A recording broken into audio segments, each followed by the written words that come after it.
Welcome to Deep Thought, School Dreams. You know what, I had the other night what I call a school dream, right? Now, in these school dreams, it might be different settings, but I'm in like a school setting, right? You know, with students and all of that. And I'm always supposed to take classes. But every single time, I've had these school dreams for years.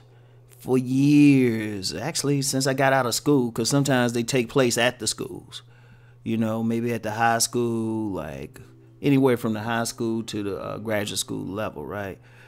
So, but it's always the same thing in the dream. Always the same thing. I'm about to take a class, but I never know what class I'm going to take. I never had my class scheduled. Every single time, I'm like, wait a minute. Okay, I'm supposed to go to class. Where am I supposed to find my schedule at? Right? And, you know, I'm going to get into the possible meaning of that, right? But then a similar dream I would have, and this one had a resolution. Right? A similar dream was always I'm supposed to be in a school play.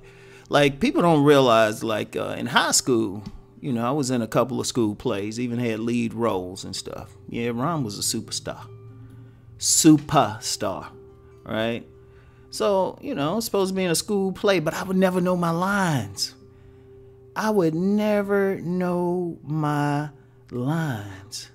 Right? Every single time, right? Now, let me continue with the school play scenario, right? There was a time I was at an expo, right? It was sparsely attended, unfortunately. It was sparsely attended, but I had my books there, and then I was offered a chance to speak in half an hour about relationships in the books. And I was just like, I wasn't prepared. To speak. I didn't have anything prepared. It's one thing when I'm doing these videos, I can just flow. But, you know, when you standing in front of people, you didn't have any preparation, no notes, anything like that. You know, you woke up, thought, I'm waking up that morning thinking I'm just going to sit, sell some books, and go chill out the rest of the day. Nah, it didn't work that way, right? And it's interesting. It was probably because I've spoken in front of people before. So that's not even a new thing, not even a big deal, really. But this time, I just wasn't ready, and I did all right, but a couple people said, yeah, you sounded a little nervous out there. That's because I was totally unprepared. Totally. I was just like, wow. But then after that, I was subsequently, even if when I was doing like some vending or something, I would always prepare as if I'm going to like speak, right?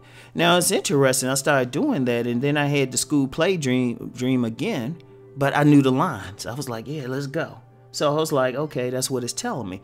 Now getting back to the school dream, usually the interpretation I have is I got some lessons coming up. My subconscious say, Rom, you got some lessons coming up, all right? And you need to find out what you're supposed to do.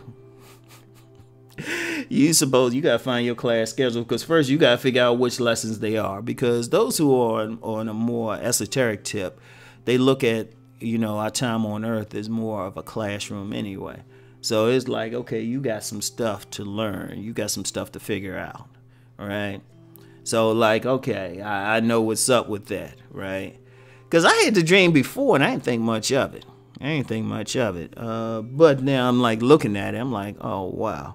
Now, understand what dreams are, right? Now, we could say they're communications from spirit, if you want to be more esoteric. If you're more on the scientific tip, your subconscious. In fact, I'll use that because it can combine the two. Understand, your subconscious is taking in everything that's going on around you. In fact, when people do readings, like when people do psychic readings, they are not seeing the future. Any type of reading like that is not seeing the future, because the future hasn't happened yet. It's impossible to see the future. But here's where the trick is. when someone's doing a reading on you, they really, their spirit is just, or their subconscious is just reading your subconscious and seeing what's going on. It's like a good auto mechanic. They can go look at a car and they're going to tell you when everything going to break down. They can just take one look at it. A master mechanic can look at your car and say, all right, you're going to need some oil here. You're going to need something. Like I had a shade tree mechanic one time fix my car, right? And you know about those shade tree mechanics. They just hanging out in the alley or something, but they can make anything run. Now this dude came out to my house. You know, the car had cut off a few times, right? Car had cut off. So he got in there. He said, he turned on the car. He said, rev the engine a bit, right? And he did a few things. He said, you just need a tune up, right? And then, you know, took him to get some stuff. As we were driving, say, hey, you need your wheel balance too. He just did that just listening, right? But that's what somebody doing a reading is. And really what they are is looking under the hood, right? So getting back to dreams, our dreams are our subconscious communicating with our conscious self. Like dreams are very important. Like if something in your environment is about to happen, your dreams will tell you. Like if you got a death coming up or something, somebody's real sick, your dreams will tell you. Like your subconscious already picked it up, but it's below our conscious awareness, but it picked it up and it'll communicate with us like this is coming, right? Or sometimes it might, like if you have a dream about somebody, like a very specific person and something's happening, that could be the issue too. You know, they telling you, hey, this person's a little shady or something, right? Like I remember years ago, I was working on a job with this young lady, right? And I actually had a dream about it. It wasn't a wet dream, yo. I mean, well, I still wake up like a teenager, but that's another channel. But I had a dream about her, like she was real friendly to me, right? Real friendly, flirty and stuff, right? Which she hadn't been at work. And then, you know, I get to work. All of a sudden, she's real friendly. She's like going out her way and stuff, right? And I was like, oh, wow. But then a few weeks later, I had another dream that we were walking holding hands, but all of a sudden she let my hand go and just walked away without looking back. So she stopped being as friendly and started becoming more professional, right? And I think somebody just said something to her in that case because she was obvious, right? But the dreams had already told me what was going on, right? And it'll tell you a lot. It'll tell you a lot. So, you know, it's you know, it can give us an insight into people, situations. And one thing to understand about dreams, it doesn't communicate straightforward always. Like using the example of the young lady again, like that was pretty straightforward, but then she could have also represented something else. Like if you have a dream about you need a loan or something and you have a dream about a stingy uncle, that could mean that the bank ain't gonna give you a loan, you know?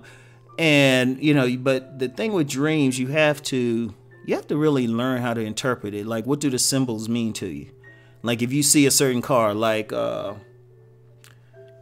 can tell what's going on with my health depending if I'm driving a car in a dream and it's running real well. I can, that means, okay, health is pretty good. Like, but if I'm driving a car and all of a sudden the tires are gone or something like that, it's like, okay, I might need some rest. I might need to replace something, do something, right? You know, I remember one time because I've actually had high blood pressure.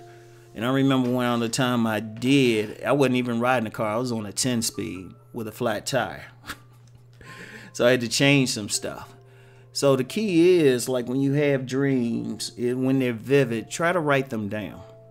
Try to write them down and then determine a language.